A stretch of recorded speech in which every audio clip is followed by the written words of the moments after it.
Ready.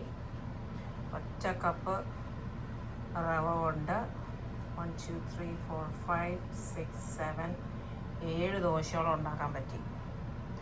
1 cup റവ, 2 teaspoon തൈര്, 2 table spoon ഗോതമ്പ് പൊടി എല്ലാം കൂടെ അരച്ച് കലക്കി അപ്പം തന്നെ നമുക്ക് ചുട്ടെടുക്കാം. അതാണ് അതിൻ്റെ. Good morning. അമ്മ റവ ദോശയോടെ എന്തോ തേനാണ് നോക്കി കഴിക്കുന്നത്. പണ്ട് ഇസ്രായേൽ മക്കൾ അങ്ങനെയായിരുന്നു അല്ലേ? തേൻ കൂട്ടിയ ദോശ. അതാണ് ഇന്ന് രാവിലത്തെ നമ്മുടെ പ്രഭാത ബ്രേക്ക്ഫാസ്റ്റ്. അപ്പം എല്ലാം പറഞ്ഞ പോലെ ഉണ്ടോ ഇവിടെ സൂപ്പറാണ്. കഴിച്ചിട്ട് എങ്ങനെയുണ്ടെന്ന് പറഞ്ഞാമ്മേ. കഴിക്കട്ടെ. മോർണിംഗ് അമ്മേ.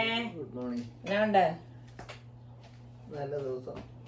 അപ്പൊ നമ്മളിന്ന് റവ കൊണ്ടൊരു ദോശ ഉണ്ടാക്കുകയാണേ. ഉണ്ടോ? റവ കൊണ്ട് ദോശ ഉണ്ടാക്കിയാൽ നല്ലതാണ്. അതിൻ്റെ റെസിപ്പി വേണമെങ്കിൽ വിളിച്ചാൽ മതി കേട്ടോ, പറഞ്ഞു തരാം കേട്ടോ. എന്നിട്ട് അതിൻ്റെ കൂടെ ഒരു ഇച്ചിരി നെയ്യൂടെ അതിൻ്റെ മേലെ ഇങ്ങനെ അങ്ങോട്ട് തൂവണം.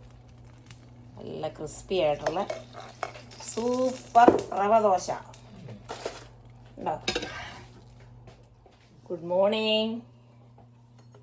എല്ലാവർക്കും സുഖമല്ലേ? അപ്പം ഇന്ന് നമ്മളൊരു പ്രത്യേക ഒരു സംഭവം ചെയ്യുകയാണ്. നമ്മൾ റവ കൊണ്ടൊരു ദോശ. ഇതുണ്ടോ?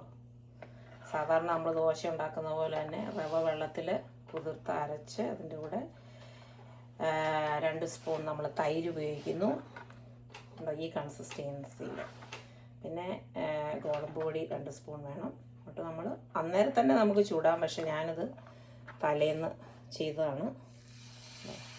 അപ്പോൾ ചട്ടി ചൂടായി കഴിയുമ്പോൾ നല്ലതായിട്ടിങ്ങനെ അമ്മേ നമുക്ക് റവയുടെ ദോശയാണേ. ഒരു ചേഞ്ച് ഇരിക്കട്ടെ എന്ന് ഓർത്തു. അപ്പം എല്ലാവരും ഉണ്ടാക്കി കഴിച്ചോളൂ റവ dosa. Okay, have A blessed day. Healthy snack. നല്ലതാണോ റവ ദോശ? എല്ലാവരും ഉണ്ടാക്കി കഴിച്ചു നോക്കണം കേട്ടോ. നല്ലതാണ്, സിമ്പിളാണ്. റവയും 2 സ്പൂൺ തൈരും 2 സ്പൂൺ ഗോതമ്പ് പൊടി വെള്ളവും അരച്ച് കലക്കി അങ്ങോട്ട് വെച്ചാൽ അപ്പം തന്നെ ചൂടാം നമുക്ക്.